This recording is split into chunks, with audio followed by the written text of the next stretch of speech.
notes or something? Yeah, I just got notes of all the games in order and stuff, so that way I'm not like figuring out which came in order. So it works. Okay. But anyways, folks, hey, what's going on? It's pressing buttons, guys. Sue is here. How are you doing, sir? I'm doing fairly well. This was a very surprising showcase. Shout outs to Sony. Actually, before we do that, in the most ironic of twist, happy Dreamcast Day, everybody. Hold on. See, my camera I'm on F1.8, so give me 1 second. Yeah. Holy shit, I forgot this is a blue screen. The green thing is not going to show the green of this fucking Dreamcast VMU. This sucks.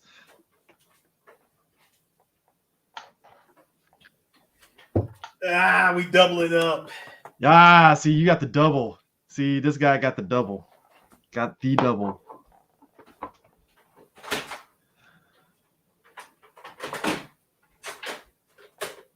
But yeah, and the most ironic of twists. Yeah. Happy Dreamcast Day. And the most ironic of twists, it's amazing that PlayStation, the console that killed the Dreamcast, Can you really off of potential, it killed the Dreamcast. I won't even say off of potential. I will forever die on the hill of Sega killed the Dreamcast themselves. You know, how you figure? How you figure? Okay, allow me. Okay, no, allow me to explain. Okay. Allow me to explain. Okay. Sega killed the Dreamcast. Number one, this was a long time. It was a long time coming, and it all started with a little console called the Sega CD. Ah, yes. Sega was riding high. It was riding high, like the highest of highs, off of the success of the Sega Genesis and Sonic the Hedgehog. Mm-hmm. That alone right there put it over the mark. You completely murdered Nintendo, like the original NES, not the Super Nintendo. Super Nintendo came in swinging with the help of, ironically, with the help of Sony with that Super Effects chip. Exactly. That aside, Sega kept trying to reinvent the wheel. All right, you put out the Sega CD, saying the CDs were the future, when the technology for Sega CD wasn't there because you guys didn't put in enough R&D, and God knows how much money that shit cost. It was very much a half-assed factor. There, with all of that, then you went back to cartridges with the 32X. With that big ass attachment, with the huge attachment, and you literally mishmashed all that shit together with the Sega Genesis that never needed it. By the way, the console was doing fine by itself. Then you try to put out a 32X console, standalone console, which you had coded the Neptune.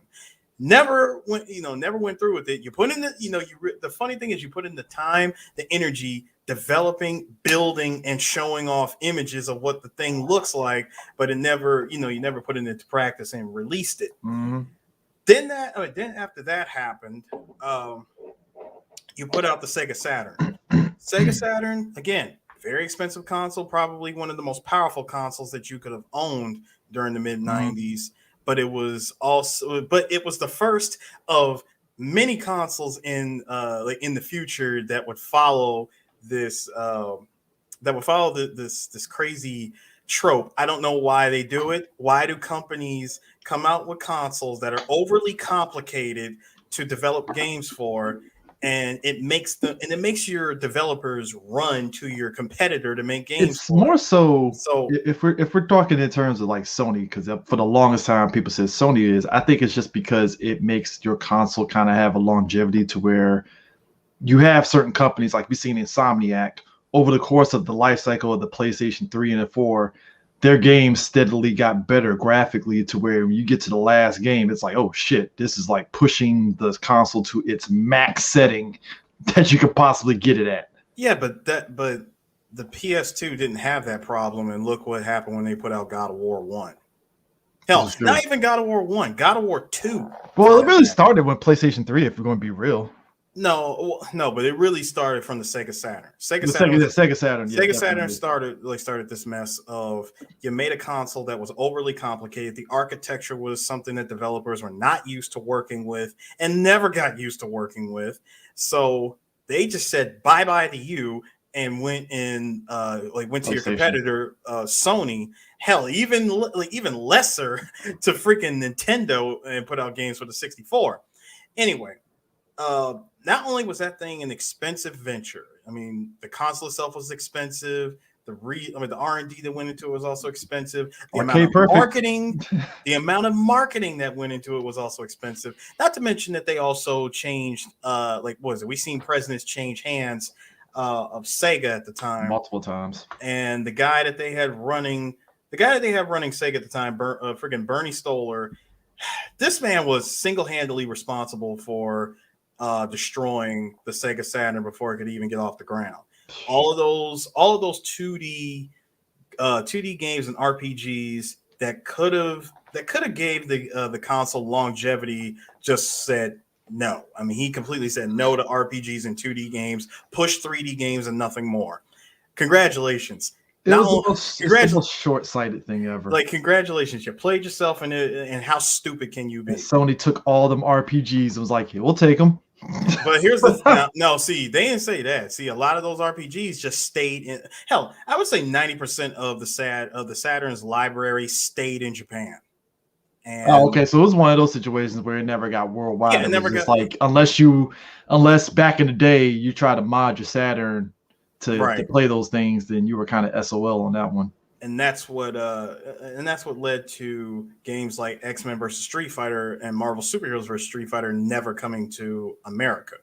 Yeah, because we never got a proper release of that game. I will never count the PlayStation version because that is an atrocity. Because what folks don't realize is that much like the Dreamcast, the Saturn was like the arcade perfect thing because it had Marvel Superheroes? Yeah, it was X-Men Children of the Fight. It was X-Men Children. Yeah, it started with X-Men Coda, X-Men Coda, Marvel Superheroes, X-Men vs Street Fighter, Marvel Superheroes versus Street Fighter Alpha 3, like pretty much anything that required the RAM card. Because up to that point, the Neo Geo was like the arcade perfect machine. It was, and they even got their hands on on Arcade Perfect Neo Geo port games because the Neo Geo CD came out, and that thing ran at 1 speed, and which had like the most. I know nobody that owns a Neo Geo CD. Do you know anybody that owns a Neo Geo CD? Not the Neo Geo CD. You had a few people out there who bought the Neo Geo CD. I think it was the CDZ or the CDX or whatever, but.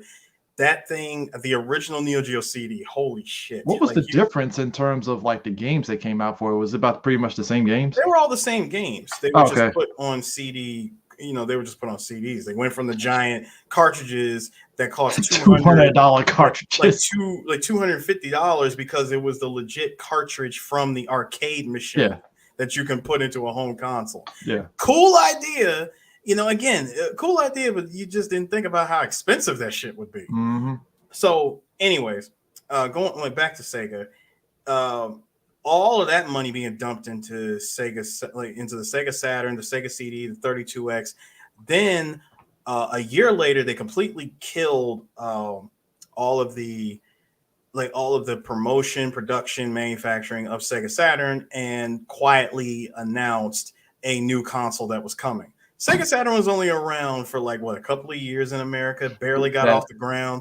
And then here we are in 1998 hearing rumors about Sega is up to something with a new console.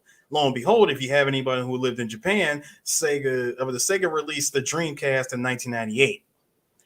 Now, to Sega's fault, you released the Dreamcast in 1998 with little to no games. It was like consoles of today. Where consoles of today come out, there's almost no games. They at least got one game that's worth it, and everything else is just shovelware bullshit that you don't want. Absolutely. Now, in a way, in Japan, the Dreamcast was pretty much dead. It was dead in Japan. It wasn't until it got released in America a year later where everything seemed like, holy shit, this console can still do something. $9.99. Yeah, that was the marketing push. You had the perfect marketing for the Dreamcast. You released it on September 9th, 1999 for $199. Perfect marketing. Perfect marketing right there. It writes itself. It's the best marketing machine ever. Now, one thing that gave it the edge was the games that came out for it. First of all, they had a much bigger pool of games that they could put to the Dreamcast Sonic Adventure, launch. NBA 2K. No, see, Sonic Adventure was out. No, Sonic, if I remember, well, I'm trying to remember, did Sonic Adventure even come out in Japan at first? It might not, but no, there was a whole bunch of games in that pool in 1999 that got released with the Dreamcast as launch titles. And that's what gave Sega that push to get them back in the fight of consoles. Now, can you say it was bad timing that the Dreamcast came out? Like, it came out at I would say near the end of the 64's lifespan. The PS1 was pretty much on its way out. And it just seemed like we didn't have nothing going on for like 2 years until Dreamcast drops in 99. But then like what at the end, it wasn't it was at the beginning of 2000. Sony announced the PS2. You had that Tekken Tag demo that was like blowing everybody's fucking mind and stuff. And it's the tech demo for Tekken Tag, which ended up holding a whole lot of water because that same amount of quality went into the actual game when it was finally released. But back to the Dreamcast. Sega spent so much time and spent a shit ton of money on just marketing and freaking R&D. Their most expensive game to this day is still Shenmue. Like, actually, the total amount of money spent for both Shenmue 1 and 2 was almost $80 million. Sounds about fucking right, considering they put out that bullshit ass Shenmue 3. Yeah, God. It cost both games together a total of $80 million, and Sega never recovered from that. The game went into cult status, and the amount of money that they made off of it was nothing. I'm looking at the magazine for Toys R Us magazine scan, arriving $99.99. Yeah. 4 games: Sonic Adventures. Sonic Adventure 1. Sonic Adventure, Ready to Rumble, Power Stone. Oh, this one has Soul Calibur. Yeah, Soul Calibur was added. Soul Calibur was added 2K. And I remember Power Stone was definitely a launch. It was definitely a launch title. But getting into the whole marketing aspect, do you remember the very first commercial for the Dreamcast? I just remember some of the ones involving some of the mascot characters. Not even the mascot characters. I'm talking about the very first commercial. So I can tell you what it was. The very first commercial was called The Thief. And what it was they shot the whole thing in Japan. This girl, she was wearing the whole black catsuit thing, and she pretty much stole a briefcase. And they had no idea what it was. She was on a motorcycle. She's trying to get away from the cops, get away from the freaking thing. Oh, actually, pause for a second. What, you got it? Found it. Yeah. Found it. That commercial. Because some of those commercials, they never really have it on YouTube because either A, it was up there, and then B, they probably shut it down and stuff because you know how it is with YouTube. If I remember correctly, that commercial was over a minute long. Yeah, it was 1 minute. Yeah, I got it. All right, so here it is. Yeah, the Thief commercial.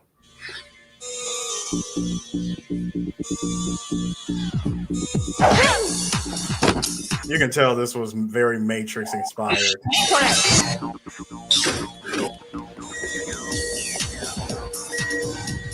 They spent a lot of money on this commercial. This was a lot of money.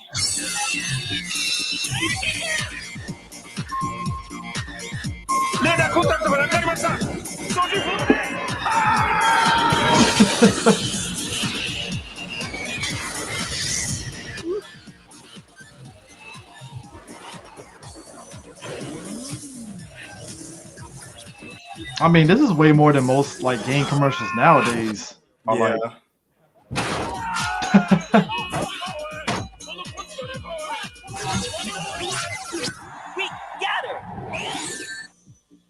Wow. That was the first commercial.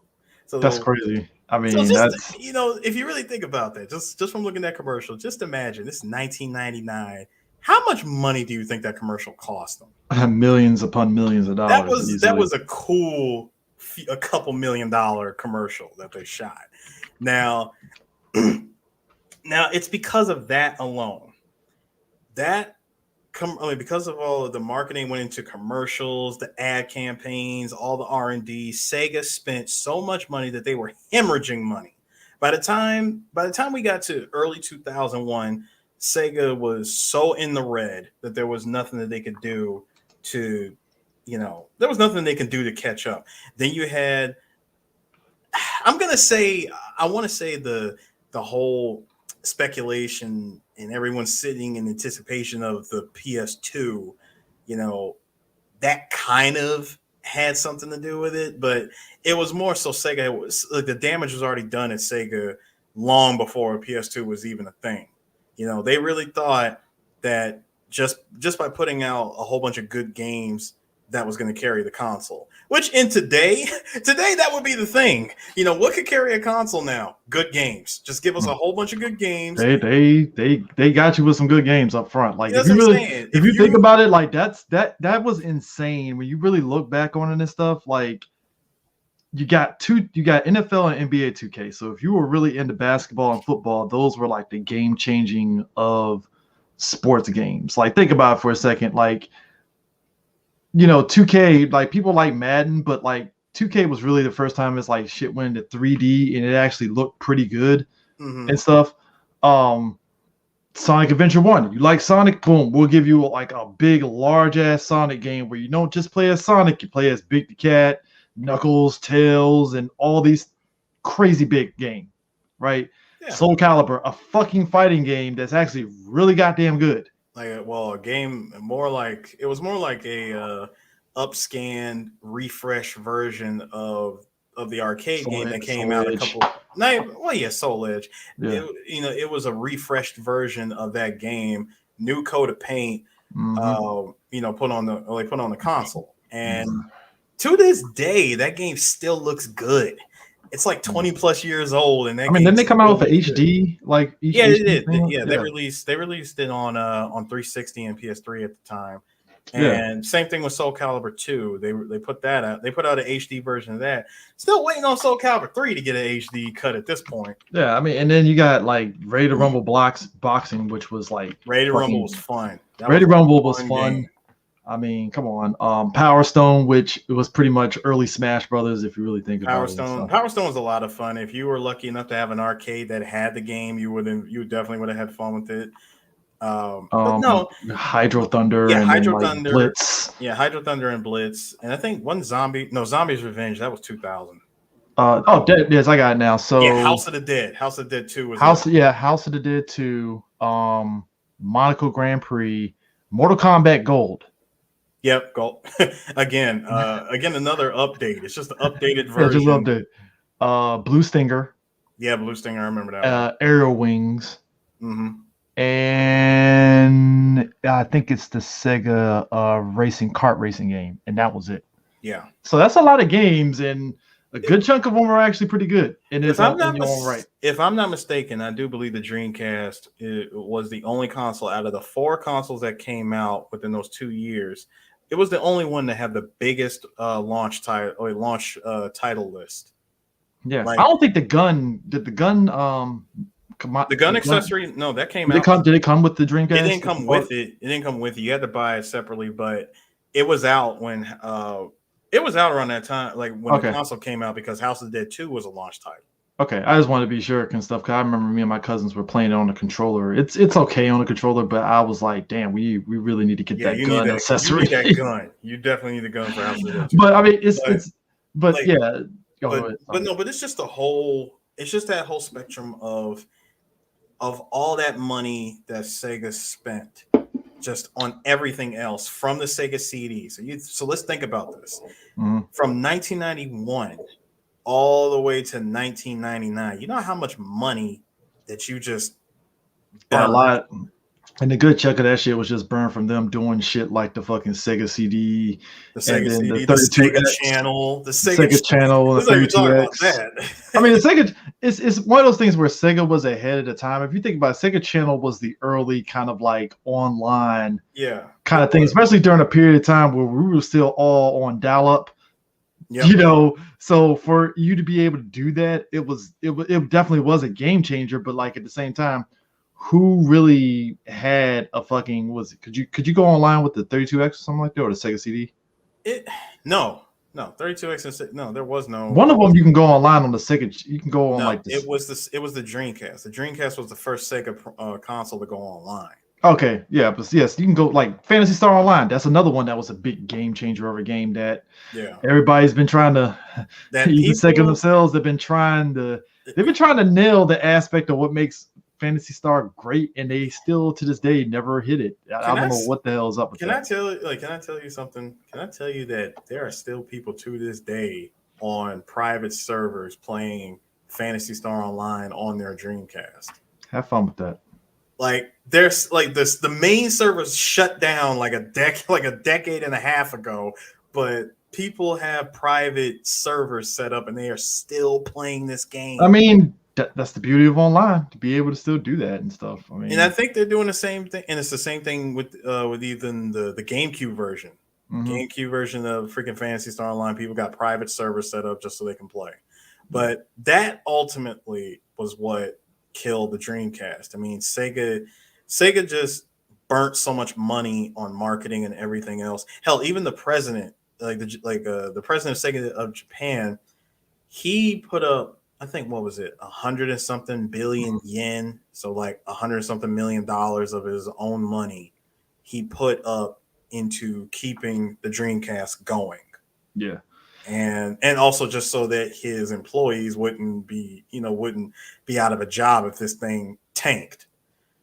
And now something I found that I thought was interesting was, I do believe that had the president had not died at that time, they probably would have went forth with the idea of them doing something with Microsoft, because if you look at your Dreamcast console, you'll notice that Microsoft is printed on it. Mm-hmm. Microsoft if I remember correctly, they co-developed certain parts of the Dreamcast. So both the president of Japan and Microsoft, they had a good relationship with each other. And if I remember correctly, what then became the original Xbox was supposed to be the Dreamcast 2.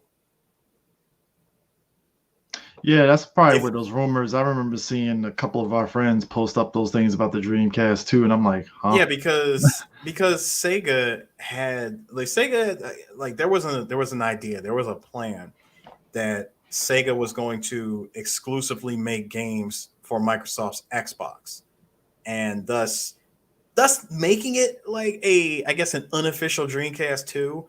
But because think about it, if you're getting ready to release the Xbox, you're not going to put out a single Sega game for the PS1 or for the PS2 or the GameCube. You are technically making Microsoft your only console, but you just had it developed by somebody else. It's under a different company, but you're making games specifically for that console. Therefore, you could call the Dreamcast 2. In a way, if you think about it, it makes sense. That idea never really got off the ground. Since figured it wouldn't get off the ground. No, it never came to be, because the Sega of Japan president had passed away before things could happen, and so they ended up shutting down production of the Dreamcast and sticking to just making games only. And the games that they made, a lot of those games, I really wish that they would either do a sequel or re-release or something. Good example, Jet Set Radio Future. Only thing you're going to get is that I'm not going to say that new game that's kind of inspired by Jet Set. Cyberpunk. Yes, it's the most. Might as well say it's the most blatantly rip-off Jet Set Radio Future game I've seen. That I'm surprised Sega isn't coming there with a fucking cease and desist. I'm not going to say it's a rip-off. I'm going to say it's more of the fans pulling the freaking Thanos, just pulling out the Infinity Gauntlet and going, fine, we'll do it ourselves. I mean, that's usually. I mean, let's be real. That's pretty much what's been happening lately. No, it is. I mean, and this isn't the first time that this has been done. See, a couple of years ago, there was a little game called Hover. And that was like a super love letter to Jet Set Radio. It's on Steam. Yeah. Like all you do is you just like skate around a futuristic city, you're grinding on stuff. It's literally Jet Set Radio. But this one is more of a spiritual successor to Jet Set Radio than anything else. And I'm really waiting for that Cyberpunk game. Yeah. Reckless Fox, we technically didn't start yet. We just did. We did technically start. I mean, it's just. I mean, we just did like a quick 20-minute, breakdown. But we're about to talk about we're about to talk about the main story, which is the PlayStation Showcase in a minute. We just wanted to give a quick nod, quick shout out to pay homage to the Dreamcast, real quick and stuff. Paying respects. You know what I'm saying? But Sony Showcase hit today, and I kind of got thrown off because, after E3, a lot of companies been doing hey, here's a 15-minute video, and Nintendo did their little thing and all that stuff. So Sony decided, Nintendo. Yeah, so Sony decided to do a PlayStation Showcase. I think we talked at length on the last episode about how E3 has pretty much outlived its usefulness. Pretty much, it's been outlived its usefulness, in my opinion. Ever since E3 made all those crazy changes. To the way they did things. I mean, I think once they made it open to the public, that kind of soured it a little bit. Well, I mean, because especially that was right around the start of social media. Because you remember, that's what I'm saying. We were just starting to do a 3PG, right? And you remember the big thing was, and this is early YouTube where, hey, you can make YouTube money. You weren't going to get fucked over. Remember when everybody was like, oh man, doing videos like I got invited to E3 and they show the little badges and stuff. Yeah. And I remember all videos and stuff. The big get was always you're at E3, you're getting video of you playing the demos of the game there and stuff. But then over time, you start realizing a lot of those same people, whether it was like Darkside Phil, he was the first one I remember doing videos about how he got tired of E3 because you go there, you're walking around, it's crowded as shit. You're dealing with all these people and stuff like that. Everybody else is doing the same thing and stuff. You're trying to get cell signal to upload stuff on your phone. It's a pain in the ass because everybody's trying to do it. It's like what we experienced at San Diego, just on a bigger scale. That's exactly what I was going to say, dude. E3 is no different than any other convention, any other big convention that you go to. Yes, you're going to be tired. You got to be built for this shit. And take a look at somebody like him, and can you really say that they're built for something like that? But at the same time, it highlights a point though, because once E3 started streaming online, of course, when it starts streaming, doing the streaming, that's great. But when you're someone like us, who we go to these events and we go there to network, you know what I'm saying? Some people look at E3 as just a vacation for them. And cool, I guess. Which is never really, that's never been the case for us. Like anytime we go to San Diego Comic-Con, bro, we there to work. Mm-hmm. People look at it as, oh man, y'all going on vacation. No, we're going out there to network. We're going out there to talk to people. We're going out there to interview. We try to finesse our way into interviews that we weren't necessarily scheduled to do, but damn it, we're there. So this is what we do. But at that point, it's like, with E3, at least, I will say, it seems like once they started going to the thing of live streaming all this stuff, it's like, well, is there a point of me really being there unless I just want to, like you said, network with people and happen to want to meet with people and stuff? Therefore, yes, it would still be, it was like E3 was still necessary at that time. They just gave people at home who didn't have the opportunity to go to the event a way to enjoy it. Now, I think, now, of course, when you got these big events like what is it, when Microsoft does their big press event, and I would say they allowed some people from some actual public people to come there and not just press people. So everybody's sitting in there with laptops, phones, freaking GoPros. They got everything ready to go. They got what are those things? Those pocket Wi-Fi's just so they have internet access. And the moment something is announced, they want to be the first one on Twitter to make the announcement with video already ready to go. It's nothing but a rat race. It's a complete rat race when you're in those. I think that's where I'm coming at. I think I'm starting to feel that's what a lot of the people that we see on YouTube, the personalities, I think that's their gripe because it is a rat race. That's what it feels. I think they see the rat race instead because they go there because it's weird. Those type of personalities, they go there. It seems like as a vacation and fun, but at the same time, it's like they see the rat race, so they get kind of tired out about it and stuff. So it's like, well, is there a point of me going there? Especially since now some publishers actually will send some of the personalities early demos of those games at home where they can just download it on their console without having to actually go there and stuff. So that's the other X factor of it. But like Sony Showcase, the general consensus is like this was what this should have been at E3, and I'm like, yeah, but they didn't have anything prepared for E3. It was, I mean, what was the point? But anyways, I figured show the thing real quick, break it down, because a lot of stuff will go by pretty quick anyway and stuff. So Sony Showcase. We've never been more. So there it is. So the first game, Knights of the Old Republic, is getting a remastered version of the first game. A little bit. Right. No, drop the volume so we can talk over it. There you go. Yeah. But yeah, Knights of the Old Republic is getting a full-fledged remake. I don't know to the degree that it is, how much of it is going to be like fully remade because I never played Knights of the Old Republic. I did. Okay, well you played it then. Well, I guess from your perspective, tell me honestly, playing Knights of the Old Republic in current year, how much quality of life upgrades does they're gonna have to fucking from the ground up? Then that's the whole point of a remake. So keyword, I think this remake and not remaster. So this is a remastered. I'm gonna go on the likelihood that because it's very rare you get a full-fledged remaster like the Yakuza games. I think. This one is a whole remake. Oh yeah, it's a whole remake and stuff. If it's anything like I said, the Yakuza 1 and 2, which was like from the ground up remakes, or you know what, an even better example, Demon Souls. Demon Souls, that's a full from so if it's anything like that, that should be good because let me tell you, the quality of life of the combat,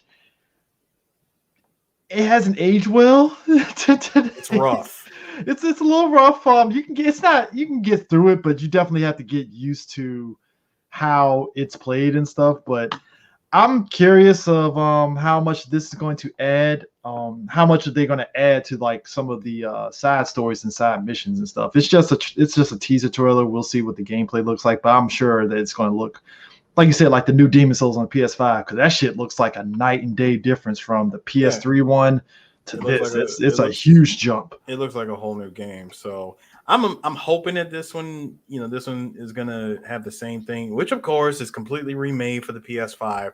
That's great, but can probably PC and PS5. I'm assuming. Not even that. I just got my gripe is still with these damn game developers. Game developers, can you just show us gameplay?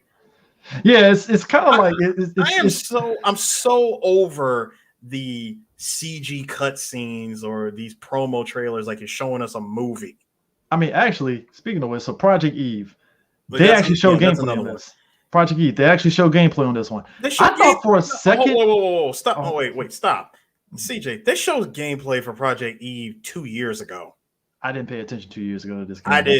I did. That's why. The very first trailer that I saw of this game, I thought to myself, okay, we got some Devil May Cry, freaking Bayonetta stuff going on, and of course the creators, since they're from South Korea, they are obviously men of culture. For a hot second, or women of culture. I don't know. I'm just saying, for a hot second, they are people of culture because we got some sexiness going on.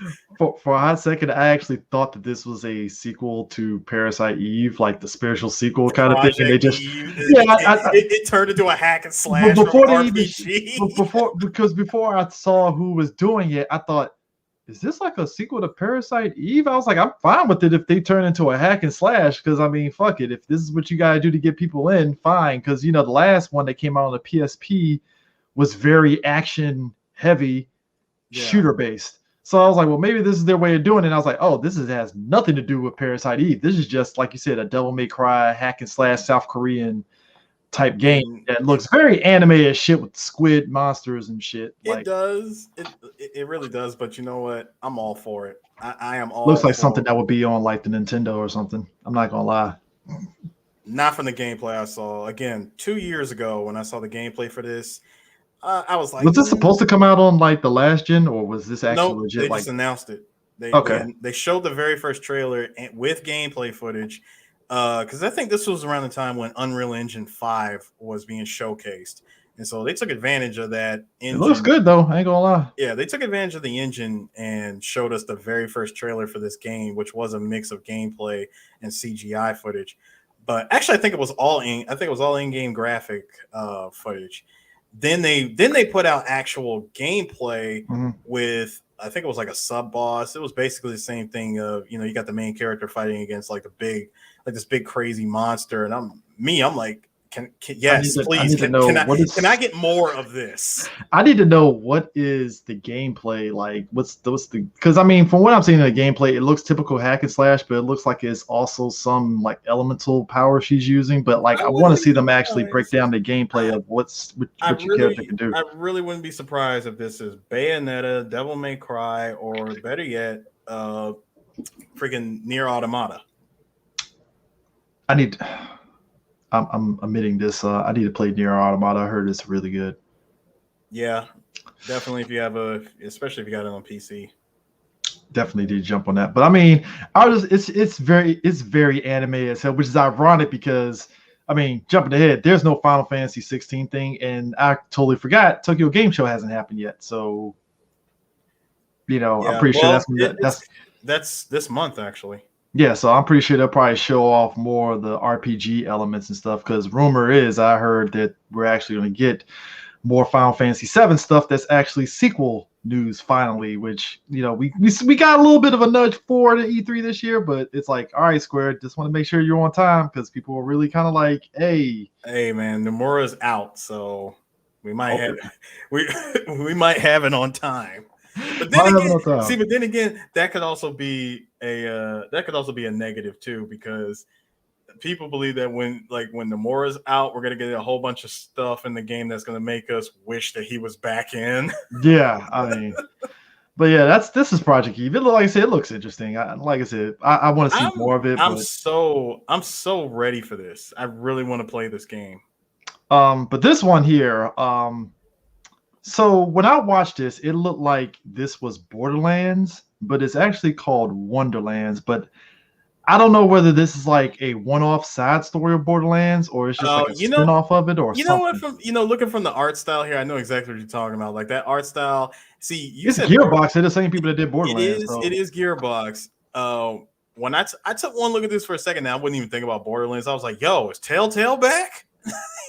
Yeah, to a degree, yeah. It's just me. I automatically think Borderlands because I've been playing Borderlands anyway. So it looks like I said, it has the same quirkiness of Borderlands. And as soon as I saw the gun and magic, so I'm like, is this like a Borderlands side story or something? Yeah, that's when. Then of course I was like, oh, okay, wait a minute, no, this is like Borderlands. But then again, there's a Borderlands game from Telltale, so Tales of Borderlands. Tales of Borderlands. They got their own game. Yeah, I mean, I always enjoyed the Borderland type games anyway. They're very RPG like and stuff, and it's one of those things where like other users drop in and drop out during your story gameplay and stuff if they wanted to and stuff. And they were fun and stuff. I still need to play 3, but I'm kind of like, I'll play 3 whenever I feel like it, kind of like how I did for Borderlands 2, where it's like I'll play it when I feel like it. I don't really give a shit to play it right now.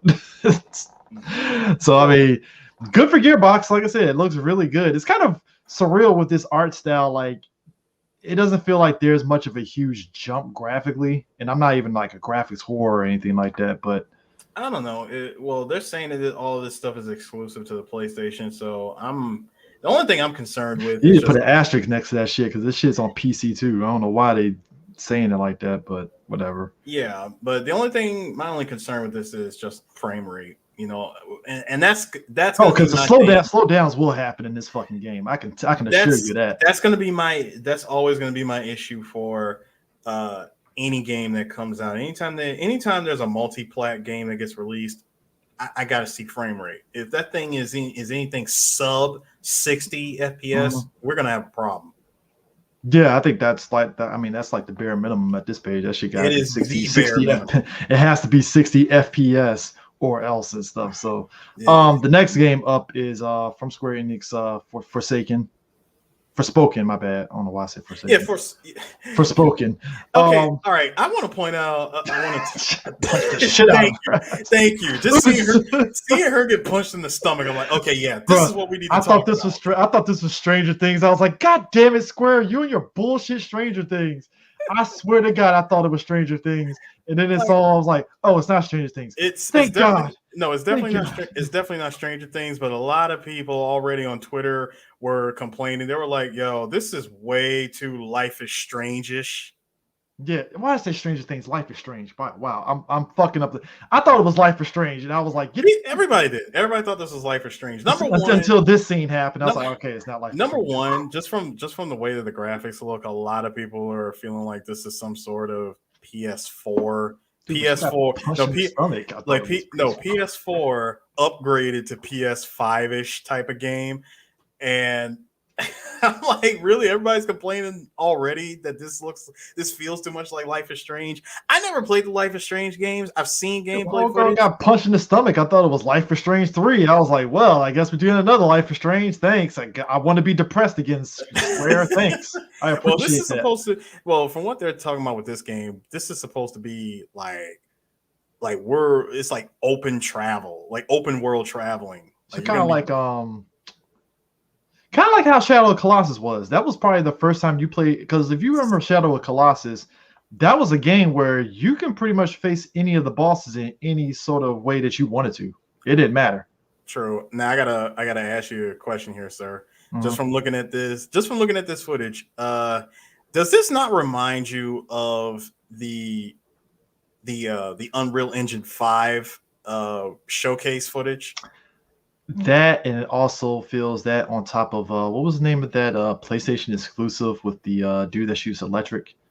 Oh God, what was that game? You could pick two sides. Freaking Cole from God, what was the name of that freaking game?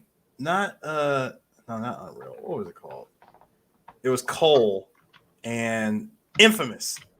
This gives me Infamous vibes, but it's a chick that can use elemental powers, which I'm fine with because it seems like it's very much different. But you know what? It does feel like they took that Unreal trailer that they showed. Was it last year or the year before? Year before, and they just expanded on it. So now we have a character that can do all these things in this desert thing. Also, the other thing I want to point out too. So somebody is obviously a fan of Shang-Chi and the 10 Rings. Clearly. Because you see, homegirl got them rings on one arm. Way to not get sued there. All these are 2022. All these games is 2022 and 2023 releases, which I think is great. With some actually as early as next month. Yeah. So this game is what fucked me up here. So this is Rainbow Six Extraction. Except adding, you know what? This is a better executed version of what Capcom for years was trying to do. Remember that period of time where Capcom was trying to make Resident Evil like a shooter squad-based thing? You mean like that game like we will never speak of called Umbrella Core? Yeah. And it didn't quite work out.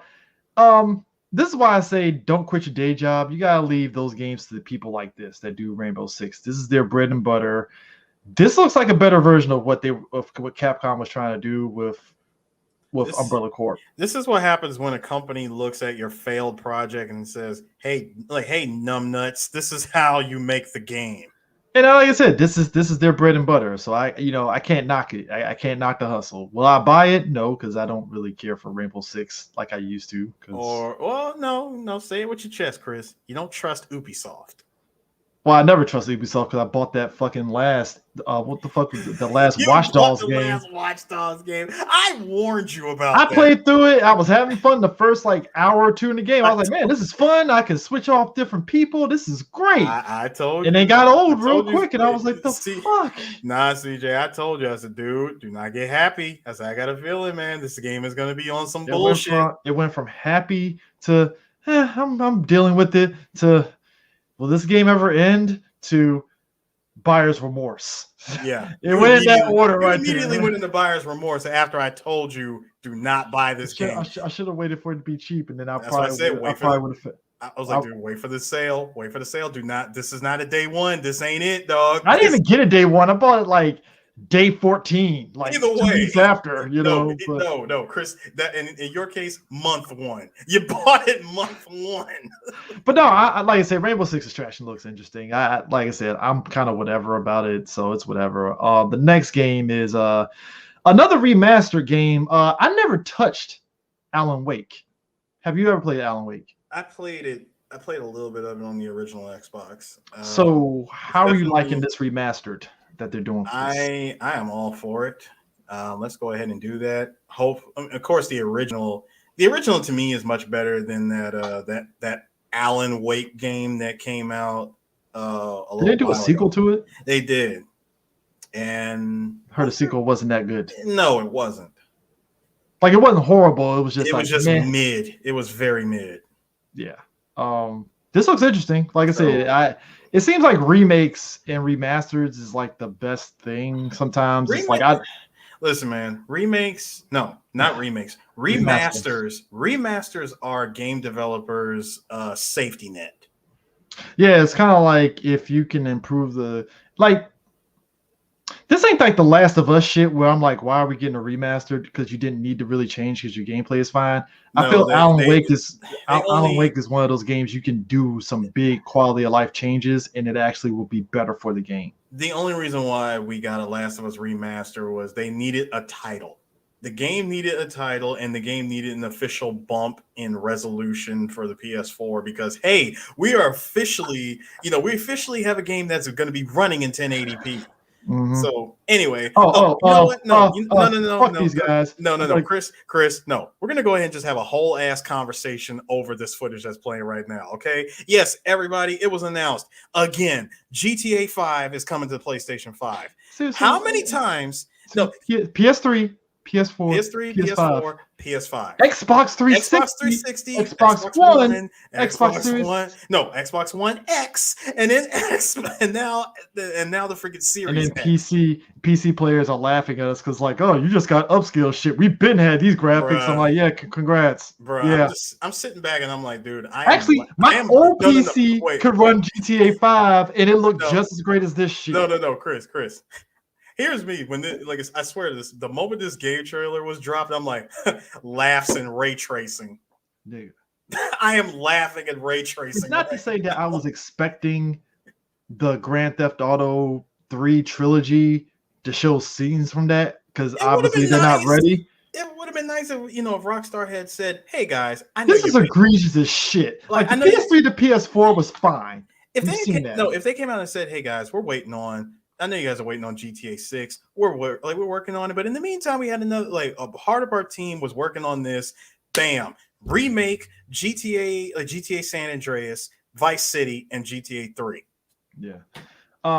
Ghost Town Tokyo. I can't make heads or tails of this game. I don't know if I'll buy it. Well, you know what this is. I watched this trailer and I said to myself, this is like a Kojima shit. No. This is like a non-gun version of Bright Memory.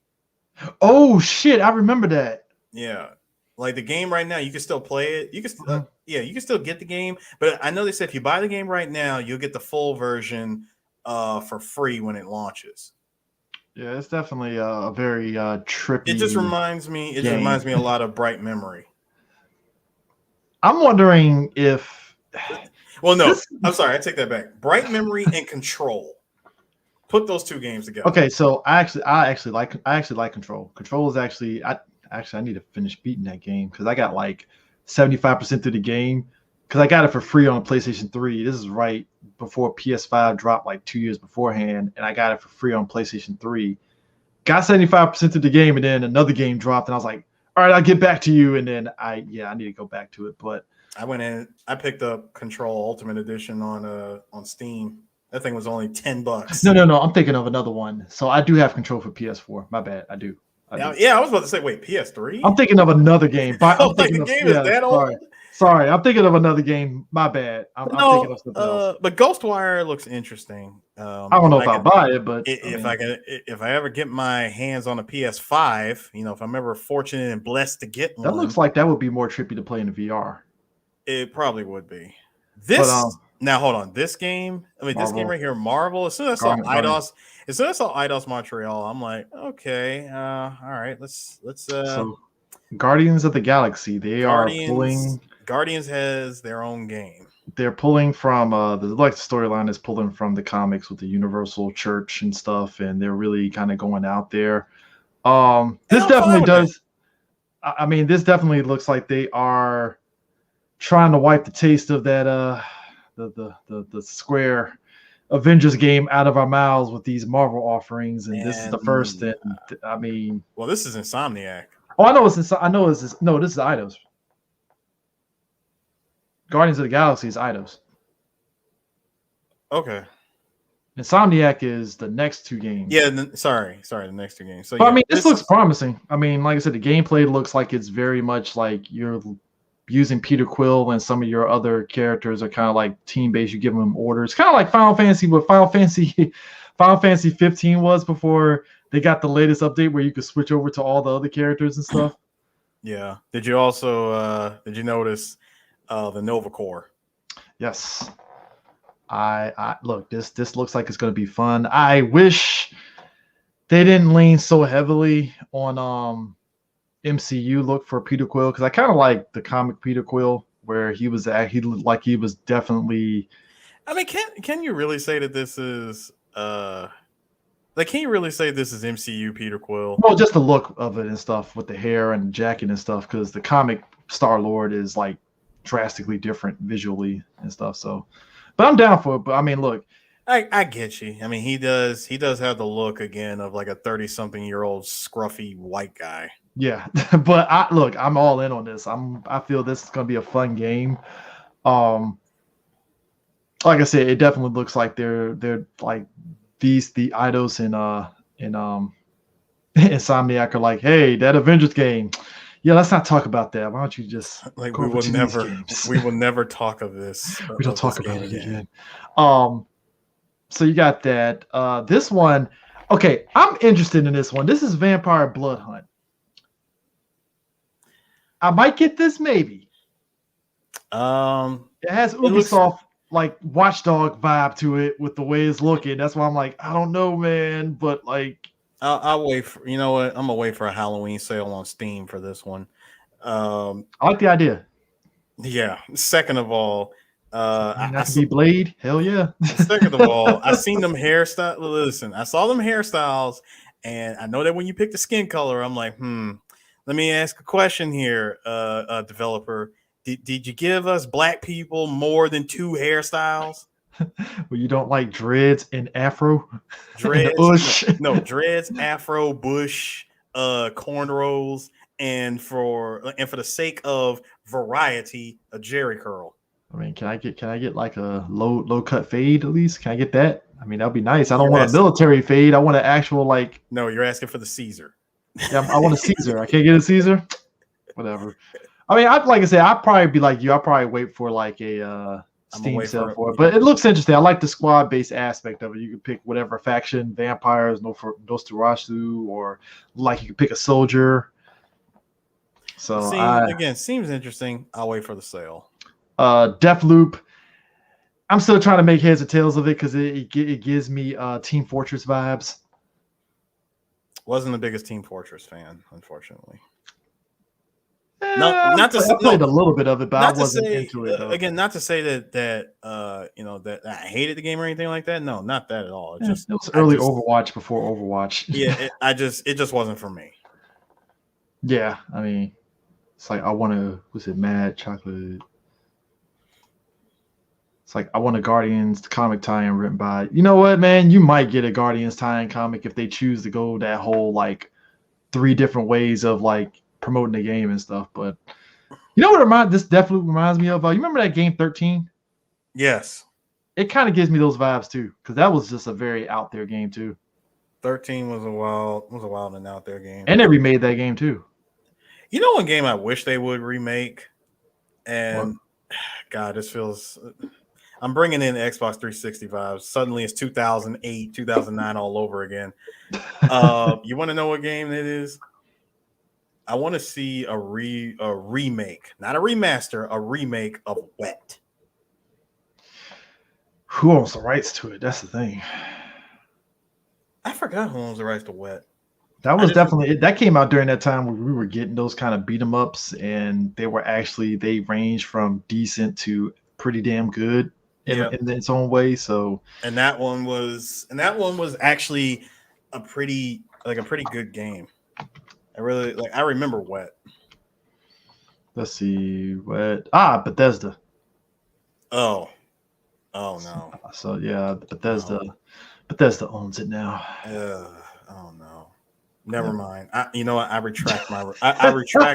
That means it's Microsoft's now. Even if it's Microsoft and Bethesda doing that whole, we're owned by Microsoft. Yeah, I know exactly what that means. That means that Microsoft can force you to make a game or to make a sequel to a series of games that were really amazing, and you give us a bunch of crap. Hi, Gears 4 and 5.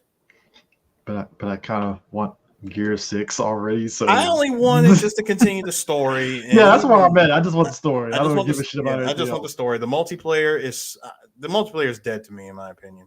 I'll play it for shits and giggles, but I just want the story and having fun with it. And that's it. That's, to be honest with you, that's the only reason why I think a lot of us play Gears 4 and 5, because it's like, story. Let's play it. Fine, let's go.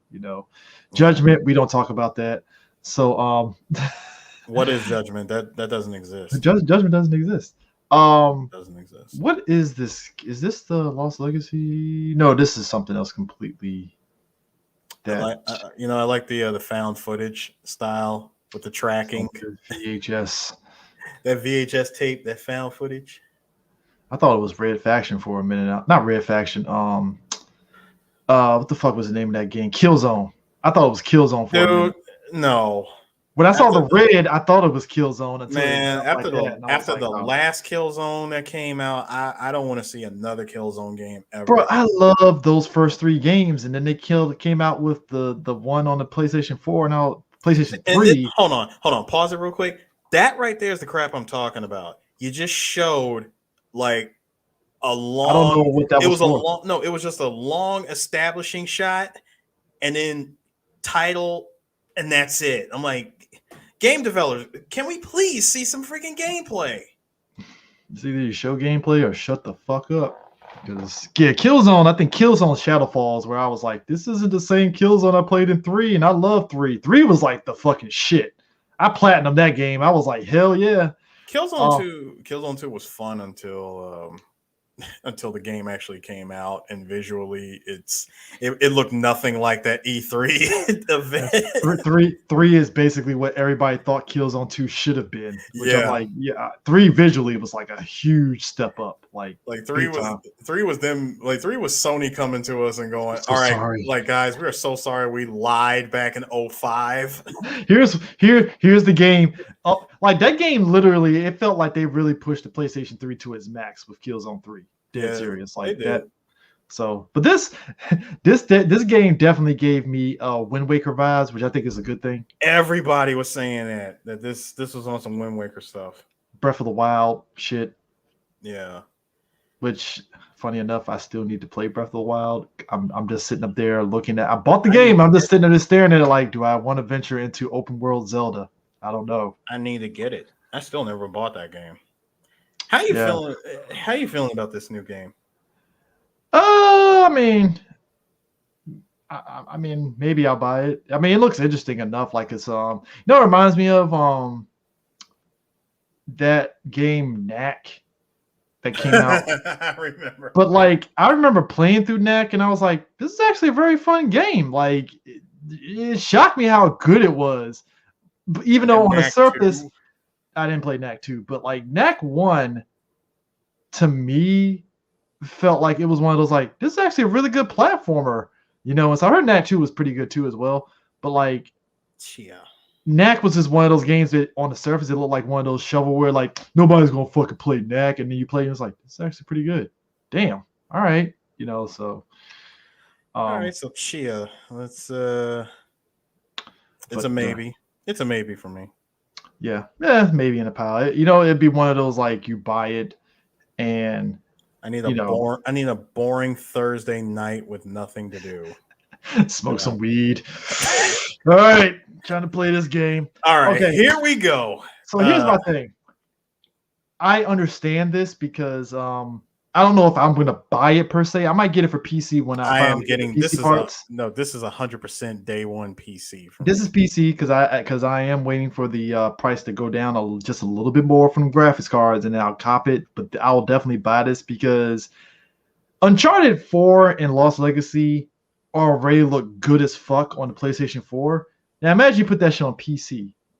This is what I've been saying. Give it to me on PC and give me 60 FPS at minimum. Oh, that shit's gonna look fucking beautiful. And I'm sold. The games already look good as fuck when you're playing it, especially the combat and how it seamlessly it goes from the cutscene to you playing it, and it just works. And I want it in real 1440p or 4K 60 FPS. No checkerboarding, Sony. I don't want that shit in my game. Now, the other interesting part about this is the game is coming to PC. Perfect, beautiful. I really can't wait to see it too? Because I need what? Is the first three on the PC? This is going to be the first Uncharted games to get released on PC, and I'm looking forward to it because look, I'll admit it. I'll play the Nathan Drake collection. I'll play it on PS4 Pro because all three of those games run at 60 FPS. Yep. I can deal with that. Now, even though I have Uncharted 4 and Lost Legacy, I have both of those games. I have them on PS4. I have not played them, but now that this is coming to PC, I am just gonna wait. I'm gonna wait. Yeah. I'm gonna wait and play it on. What PC. odds? I got a new graphics. I got a super overclocked 3080. So I want to play that. So what are the odds of them releasing the first three on PC down the line? I would say that would probably come after the sales of Lost Legacy. Of Foreign Lost Legacy. And if the price is right. And I pray to God, wait, pause it real quick. Mm-hmm. And I'm hoping that they do not fall for the banana in the tailpipe by making it a freaking Epic Game Store exclusive. Because I'm sorry, I got a bunch of free games in queue now. I'm sorry, man. Anytime a game is an Epic Games exclusive, that's where that's where your game goes to die. Yeah, because the user base at Steam is super vast. It's already ingrained, so they are. I mean, there was compared to Epic Game Store. Epic Game Store still doesn't even crack. I don't even want to say 1 million. They don't even have not even a freaking Ice Cube's chance in hell of survival. Like when it comes to numbers, I mean, it's nothing. So Insomniac is giving us a Wolverine game. It's kind of amazing we've reached this point when it comes to these Marvel games and stuff. Because this drops in 2023. When you saw the trailer, what did you think of this? Were you thinking what I was thinking, which was, oh man, we got a bar scene. Please don't tell me Sabretooth is going to show up and is going to be your boy from the Wolverine movie from from 2009. I said it before on Twitter. That Wolverine Origins game had no fucking business being as good as it was. It really did. It really had no business being as good as it was. But this one, since it's Insomniac, I'm hoping that this is going to be good. I mean, but bro. And this is when. Okay, so this is where I geek out. This is something that me and D. Both you and D geek out. Me, I'm off taking the smoke break. So here's the thing. Gran Turismo 7. I haven't touched Gran Turismo since Gran Turismo 4. I played the shit out of Gran Turismo 4 on the PS2. I got hours upon hours of games on my saved game thing for the PS2. I did play GTA 5. I didn't play Gran Turismo 5 for the PlayStation 3 because I didn't grab it and stuff. I think they came out with it wasn't officially Gran Turismo 5. I think it was Gran Turismo Sport or something like that. No, it was Gran Turismo. Gran Turismo 5 was Gran Turismo Prologue. Prologue. I didn't play those games and stuff because I think by then my attention was more so on other stuff. So D recently has been playing the latest Gran Turismo on PlayStation 4, and it kind of got me inspired to kind of man, I might want to get this new Gran Turismo because especially after playing Forza a couple of times. So seeing this, I'm like, Ford versus Ferrari and shit too. After we saw that movie, I'm like, I kind of want to get Gran Turismo 7 because this shit looks good, man. Again, looks amazing, looks beautiful. I won't fault it at all. I won't say anything negative. Did you get test drive Le Mans for Dreamcast? I did, and I got test drive Unlimited when it came out on 360. So this is hitting my sensibilities in terms of just all the customization and stuff. So I mean, I think it's one of those things where if you're a big car enthusiast, they showed the Miata. Nice. So you're gonna buy it because of the Miata now? Nope, not at all. Not at all. I'm a Uber car enthusiast, so this hits me like I gotta play this. I want to play this, and they have all the tracks from around the world. I think that's what. Wait, pause it. Ah, shit. Go back. Or you can pause it right there. Pause it right there. Hold up. Pause it. Yeah, just pause it. All right there, the credits. That is so unfair. You know damn well who the hell has 700 million credits. That's insane. I mean, but that's the thing. Can you get to 700 million credits? Possibly. No, hold on, Sony. Tell the truth. You guys got a Game Shark or Action Replay, and you're not telling nobody. I mean, yeah. I mean, the days now, of course, them days of Action Replay and Game Sharks are all gone thanks to trophies, or actual codes where you can unlock actual credits. And all that stuff. Actually, no. You remember back in Gran Turismo 4 days? So this is the peak game for a lot of you youngsters. If you had a game save from Gran Turismo 3, you could carry it over into Gran Turismo 4, and you would start off with like 100 million credits. Again, that's great, but this right here, sir, is like 600. That means you played every race. Plus. That means you raced every race, came in first, stacked your bread up.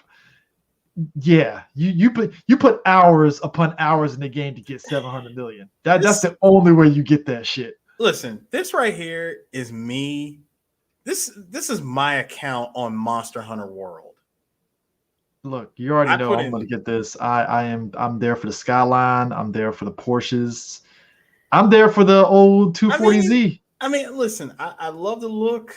I do love the look of the game. I just cannot play these racing simulators. I need fun. Give me some fun stuff. It looks like they're blending in Forza though, because Forza was like a mix of simulation / arcade. And I think that's what they're doing with GTA, is kind of mixing a little bit of both. Because the old GTAs, it was a bit of like simulation vibes with the racing, and I think from what Dee was telling me about the GTA 6, Gran Turismo 6, they're kind of leaning towards the Forza model, which is probably the best way to do it if you want to have people having fun with your game. I mean, and again, that's cool. I will just let you two just have fun with this. I mean, I would definitely stream it. I would be streaming it for like 12 hours. And you can have it. It'd be like a couple of hours out of the day I'll stream it because, people will watch racing as much as they can. But, I mean, for me, listen, I got a sports car. I could just go outside, hop in it, and hit the freaking hit the freaking twisties. I'm good. Yeah. So this is interesting in the fact that this is the Spider-Man 2 game, which has been a long time coming. They're combining Spider-Man and Miles Morales in a game together. From looking at this, I had to ask: is this a co-op game, or is it still going to be a single-player game? I feel it's going to be a GTA 5 situation where you can switch, which will be great. Just right there, that little team up bit, right? Like in that one shot, it made me wonder. So, are we going to get again? Is this going to be a co-op game? Because can you just imagine playing as both Miles and Peter and just going through freaking New York, just doing crazy, like just doing stuff together? I take it a step further. What if it's like this scenario? Like say at the beginning, kind of, you know how it was like when Sonic 3 and Knuckles, right? You pick your character, right? Mm-hmm.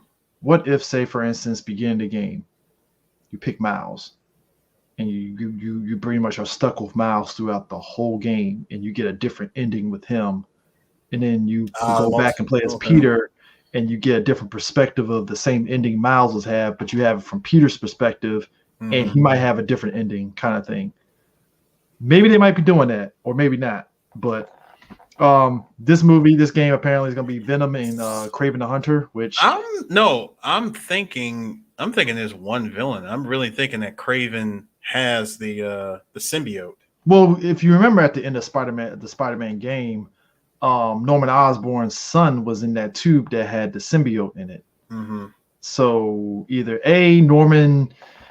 somebody breaks his son out of that tube with the symbiote, and he's out here rolling as Venom, and Kraven is involved. I mean, yeah, that's going to be a must-get game, definitely. I could see some story DLCs, much like the first game did, and it's going to be probably cute. I still think it was cool that Kraven got the symbiote. Remember when that was like a big thing in the comics? Man. So this one, God of War Ragnarok. Ragnarok. We definitely got. So Kratos is out here like Russell Crowe fighting around the world, fighting all these deities, because apparently this is the finale of the Norse game. So I'm like, was he gonna fight the Egyptian gods next? First of all, do you like how my man is on that brace yourself, winter is coming? I mean, his son's older now, and now his son's talking back and shit. I like that they actually did keep that in line, because I got to put the sound up a little bit. I'm wondering if his son is going to be structurally different as an assist character than he was in the first game. He would have to be. Oh shit, she back after you killed her son. Of course she comes back. You killed my son. I'm like, lady, get over it. No, more like, lady, he had to go. He had to get his neck snapped 5 times in order for that to happen. That man had to go. I want to know now. It would be dope if you can carry over stuff from the first God of War into this. Thing is, none of the God of War games have ever done that.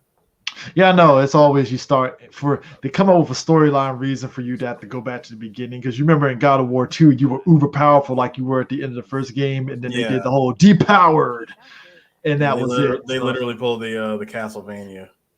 And then the third one, it was basically, well, you got new powers now, so everything else you kind of sort of keep, but it's just the depowered version of it, Well, technically, as long as you still have the Blade of Olympus, you're still technically invincible. Yeah. But Kratos is definitely. Do you think that they're actually going to have Ragnarok actually happen, or is he going to actually stop it? No, Ragnarok is definitely happening, because you wouldn't call it that and they completely avoid it. It would just not avoid it, but do you think it'd be like a different variation of it?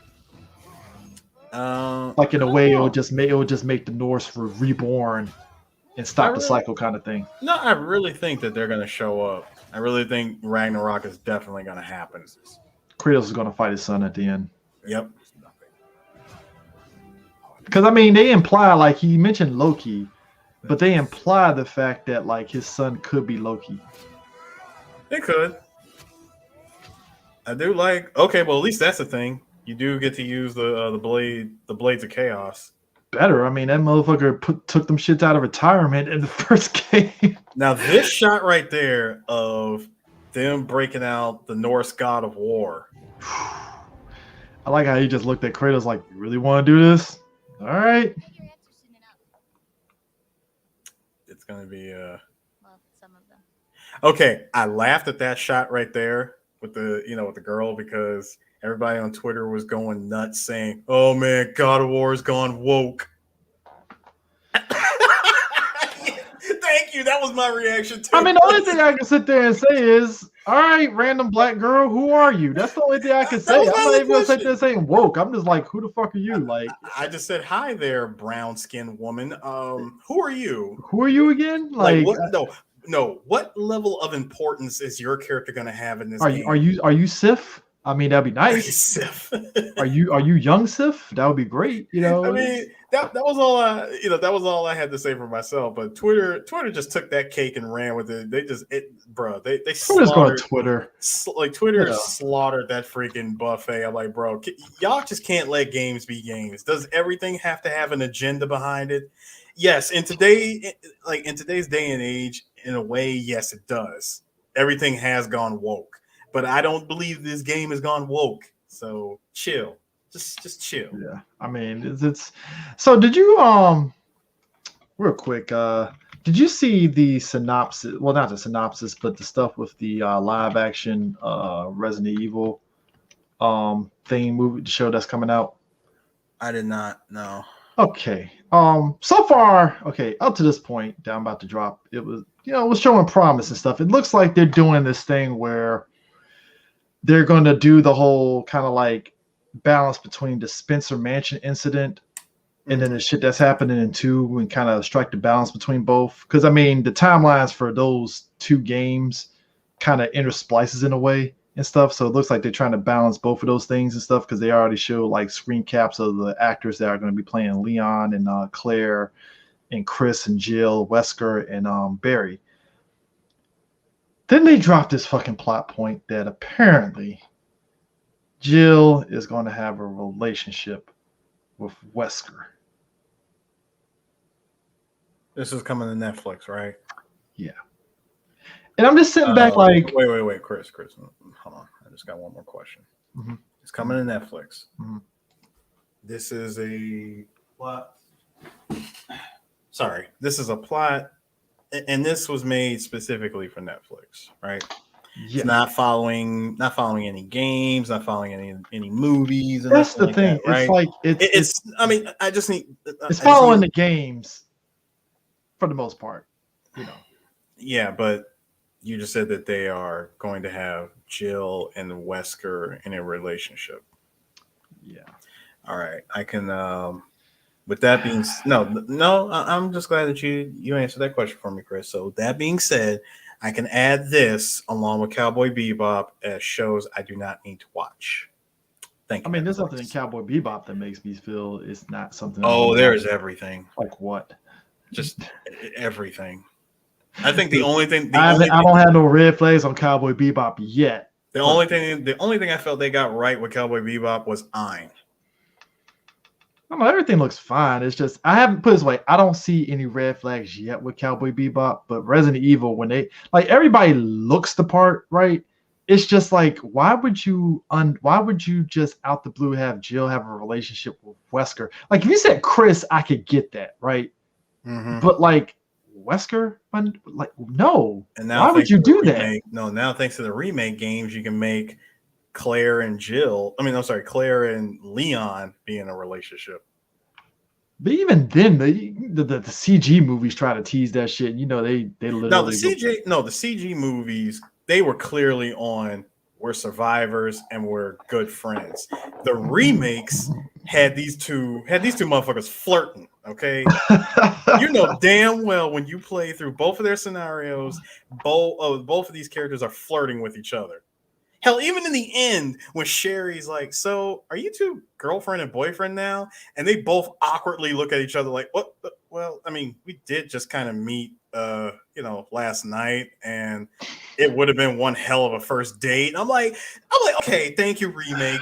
Thank you. You teased us, all right? We get it. Now you guys are trying to shoehorn the two of them into being in a relationship. Is this, hey, Capcom, is this your way of saying we're sorry for delivering that line of back in RE4 of hey, after let's say after you take me home, you and I do a little overtime. Sorry, no thanks. Jesus. I mean, Leon had a shot with the president's daughter. I mean, it's a question. I had a question for you because so if I remember correctly, didn't Ash Crimson die in the KOF? Apparently he did at the end of it was supposed to be the end of the Ash saga in King of Fighters 13. So apparently he's back in 15. I saw that. And also they're trying to resurrect Orochi yet again. So we got the Team Sacred Treasures. They're back to team up again. Team Sacred Treasures, which is Shizuru, Iori, Kyo. So that's one whole team. And then you got Team Orochi of Shermie, Yashiro, and Chris. And they're back. Yay! And I'm very happy to see Team Orochi back. So you know what that means? That means this cannot be a real Orochi story if you don't bring back Leona, Hydern, and Yamazaki. You have to. Like there's no way you can't like bring back and stuff. Are you gonna get that Nickelodeon All-Star Brawl game? I need to see gameplay footage. I mean, I've seen gameplay footage, but I need to see more footage before I jump out there. Hey, I'm gonna pick up a Nickelodeon game. Slow down. It looks very bootleg Smash It's Brothers. very bootleg in the Smash. most funnest way possible, I can admit. But we have seen games across 2 decades try to imitate. All Stars tried. PlayStation, it wasn't even not even PlayStation All Stars. Hell, years before that, freaking Battle Stadium DON. Technically Power Stone, but I like Power Stone. So no, but Power Stone's a different animal, and you know it. Power Stone doesn't go off of a percentage meter. Oh, I know that, but I was saying I think Power Stone is probably one of the stronger versions. It's one of their stronger. It's one of the stronger party games. But the games that run off of that same premise of knocking somebody off a platform and watch them go flying off into the great beyond, and them trying to come back. Not too many games do that, except for what's that game? Freaking Rivals of Asher. What was it? Brawlhalla. This game, freaking was it Smash TV? That Konami Smash Brothers game that came out years back. Like freaking PlayStation All Stars, and of course Battle Stadium, Dragon Ball, One Piece, Naruto. Yeah, that was the if you were on the anime convention scene circuit around that time, every fucking anime convention they were playing that fucking game. I was like, everybody was. I can never get into it, but like it was that and the Naruto games. Those were the 2 games damn near every fucking weeb played. And I'm not saying weeb in like a derogatory way. It's just they hoard that shit out more than Smash Brothers, man. I was like, son, why? I mean, granted, you probably between me and you probably played it more than I did, and I was just like, I don't get it. No, I played that. No, first of all, I allegedly got my hands on that game, and I played it in one setting, and I said, I no longer need to play this game. This like, I don't need this. I don't need it. I don't want it. I want nothing to do with it, and I want it out of my sight forever. That was back during the time that you were like burning games too, so I know you were like again allegedly. Well, you know, put that in quotes, allegedly. Like I said, I allegedly acquired that game. I played it, and I was very disappointed. Well, man, everybody and their mama wishes that they could have had that game early. That was during that time when anime games in general were genuinely not good. I mean, outside of the Naruto GameCube games, and even to a lesser extent the Naruto PS2 games, those were okay. But then when they started going into the freaking arena style fighting games, I wasn't a fan. I did not like them. But did you? So what else we got? Shredder's Revenge. Are you going to get that? 100% day one, yes, sir. When they added, we've been bullshitting on trying to do that Streets of Rage thing to stream, so we can play through that because. Well, we did play it. We did play it. No, I'm saying together on stream because we didn't get a chance to do it on stream. You know, talking and all that stuff. Yeah, you're right. We didn't do it on stream, but we did play. We did it on stream. That was fun. We played it when it launched. Now we got to play the Mr. X Nightmare Edition. That we need to do on stream. Now the other reason why I want to get freaking Shredder's Revenge, our boy Iron Pinky, he like if anyone knows him, follows him on Instagram, this guy does amazing artwork. CJ and I actually bought some of his artwork at a couple of conventions this year. I gave that guy a fair bit of money because I think I have like who hasn't given that man a fair bit of money? I'm saying for me, I'm talking about in one go, I bought 6 of his prints. All right, I bought 6 of that guy's prints, and again, he's an awesome guy. The cover of Shredder's Revenge was him. It was done by him. Yeah, I figured as much because the artwork is just like 2 and 2 together. It's not that hard to kind of figure that one out. Yeah, at first, when I saw the artwork, I didn't know who did it. I was like, I wonder who did the artwork, because they really captured the image of the 87 Ninja Turtle, like 87 90s mixed Ninja Turtles look that that all of us over the age of 30 know and love. So when I found out it was him, I said, oh, okay, so let me get this right. See, at first it was just the Turtles when they showed the original art. Now that you added April O'Neil, I'm like, sir, are you secretly drawing the next updated cover that's going to have Casey Jones. Because let's be real, Casey Jones has to be in this game. Got to. I mean, after you show that April O'Neil trailer, I mean, come on. Like, and shout outs, like shout outs to the guys that programmed her, because you can tell that they were fans of Street Fighter. All of her moves are taken straight from Karen from the Alpha games, Chun-Li, and I think Sakura. Yep. Like she is a walking Street Fighter character. Yeah. Lastly, so recently for people that wanted to upgrade games from the PS4 to PS5, it was free. As long as you bought the original PS4 copy. So if you already had the original, like Spider-Man for PS4, for instance, right? Yeah, you get the upgrade for free. You upgrade for free and stuff. And you know, I think it applied to a lot of the first party games too, as well. That you can Final Fantasy, that was the other one that you can upgrade from that to the PS4 to PS5, and you get the retrograde thing as like the free too as well. So Horizon Forbidden West, it's coming out for PS4 and PS5, and Sony announced that was the last time that you were going to get the free PS4 to PS5 upgrade. So apparently Sony going forward is basically like, if you want to get the digital upgrade option from PS4 to PS5, you got to pay $10. Oh. $10 for a digital upgrade. So Sony being for cross-gen titles. So PlayStation being PlayStation again. Okay. Which is ironic because Xbox isn't doing that shit. Xbox will never do that. Hell, Xbox is still doing backwards compatibility, whereas Sony isn't. Now with Sony for a while, I understood it because, hey, it fucks up a lot of stuff. But I'm wondering what is keeping Sony from not doing backwards compatibility outside of obviously greed, because they want to push the whole PlayStation Now shit and all that stuff. PlayStation Now, the PS Now subscription crap, which nobody. I just never understood that. It's like, I remember when people were saying, like, when I found out you couldn't play some of your PlayStation 2 games on the PS3. I was like, well, that's stupid. Like, yeah, you can't. Like, it's only certain games work, but not all of them. Like, I think Final Fantasy 12, I tried to play on my PS3 at one point and it didn't work. Yeah. That's like that. Certain games, like, I don't know if they were just programmed a certain way they wouldn't work on a newer console. I don't know how that works or why it's like that, but it is. Sony, in their case, they have not had backwards compatibility since the PS3.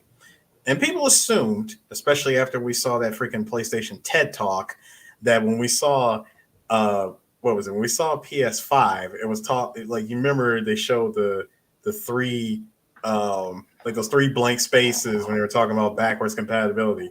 It said PS5, and people assumed that, we're going to get backwards compatibility with PS4 and PS3.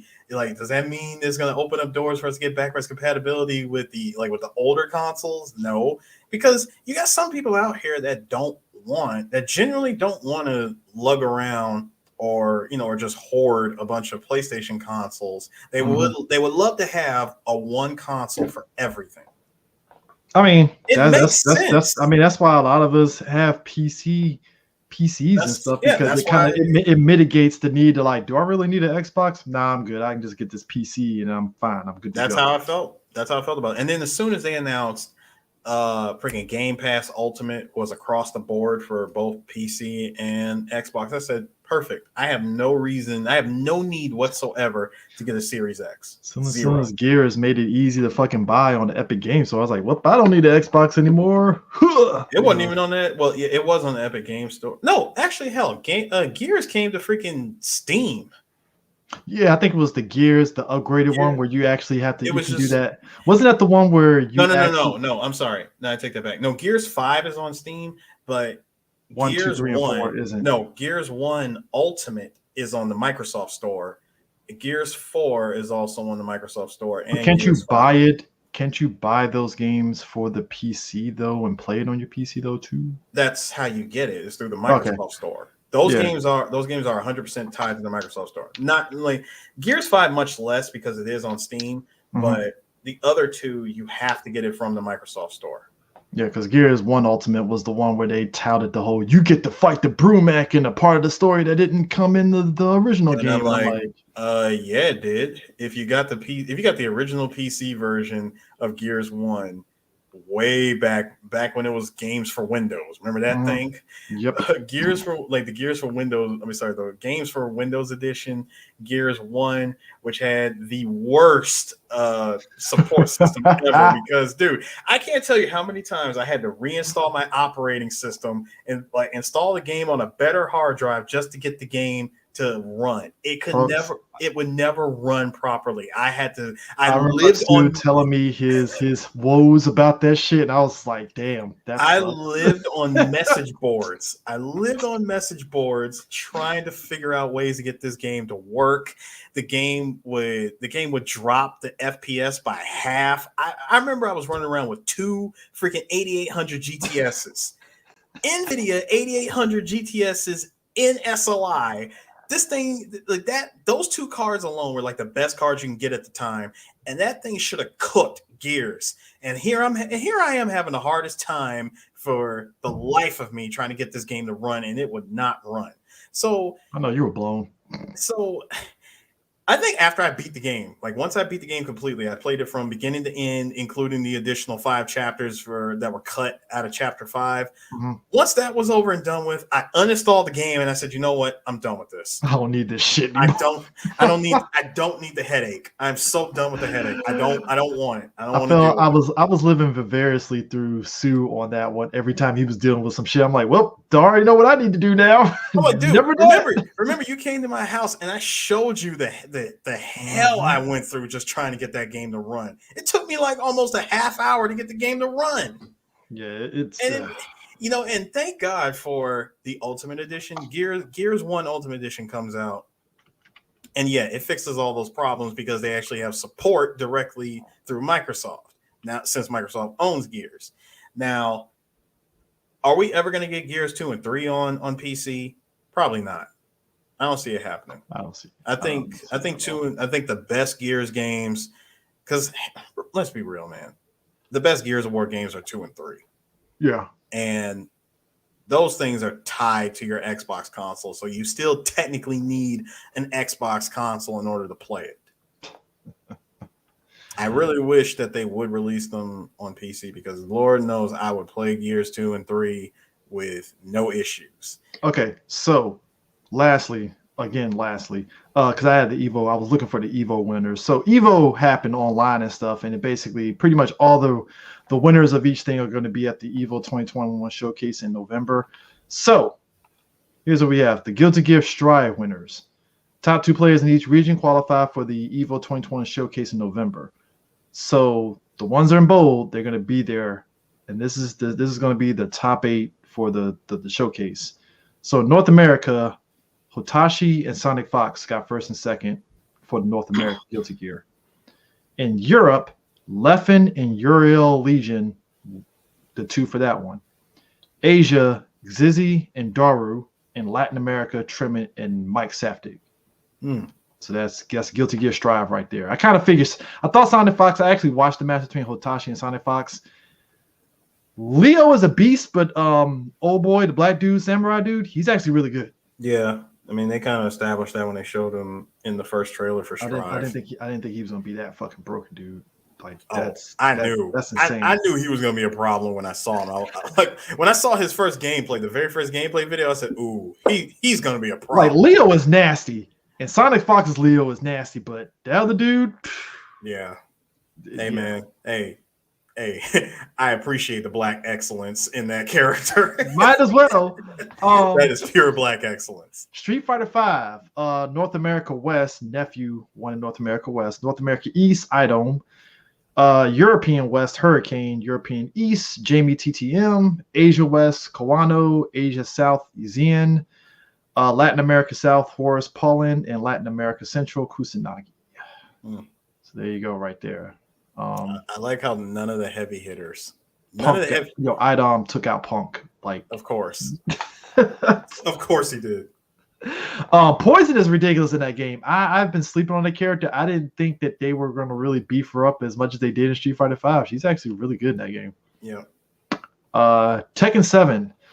North America, Shadow 20Z. He was actually really good. Mm-hmm. European West, Super Akuma. European East, MOB. Asia East, Jin. Asia South, Book. Latin America South, Sergei Matsur. And Latin America Central, Energy Marduk. Mm. And MK11, because I totally forgot that people still play that game. North America, Ninja Killer 212, Jux. European, Disheartened, K-Top. And Latin America, Conqueror 249, and Killer Xenoc. So okay. I'm guessing Sonic Fox was like, yo, fuck MK11 because I murdered everybody. And lastly, Skullgirls, which shockingly enough is still going strong. That game still has updates. Man. They're putting out, I think updates they put out on top of updates. They put out another update, and I think they're doing like another character release. Mm-hmm. Yeah, this is a really good time to get into Skullgirls. Mm-hmm. North America, Cloud, and Triviality, my bad. Europe, Mr. Peck and Mr. Boars. Jesus Christ. Asia, Pinpin and Naminori, and Latin America, Rosetta and Giorgio. So that is pretty much everybody for the Evo Showcase, which is going to be pretty much after Thanksgiving. Actually, no, Thanksgiving weekend in Las Vegas, which makes Las Vegas, dude, Thanksgiving weekend is going to be fucking ridiculous between San Diego Comic-Con, Evo, and there's something else that's happening that same weekend. That's going to be ridiculous. I know. I was really contemplating on whether or not I wanted to go. I mean, you'd be better off going to Evo than going to San Diego, personally. I would be. I genuinely could go. But then you know what I was also thinking about I was thinking about cashing in all of my PTO because I got might as well. Dude, I got like almost I think like 120 something hours worth of PTO. And I could totally cash that in and have a huge Happy New Year bonus. because like if I cash it in November, it'll be dispersed to me in January. So it's like that's a wonderful after Christmas, Happy New Year. Like I'll be starting off 2022 pretty strong if I were to do it. And I'm really considering doing it. Yeah. Like if I did, if I did take the trip out to, because Evo is when? November 27th, 28th. So that's Saturday and Sunday. And Thanksgiving is, and then like Thursday, 26th. Thanksgiving is because the last Thursday. Thanksgiving is the 25th. Yep. 26th and then 27th, 28th. Yeah. So yeah, Thanksgiving weekend. So. I mean, I can getting a flight out there. You know, that's the other issue too, is getting a flight.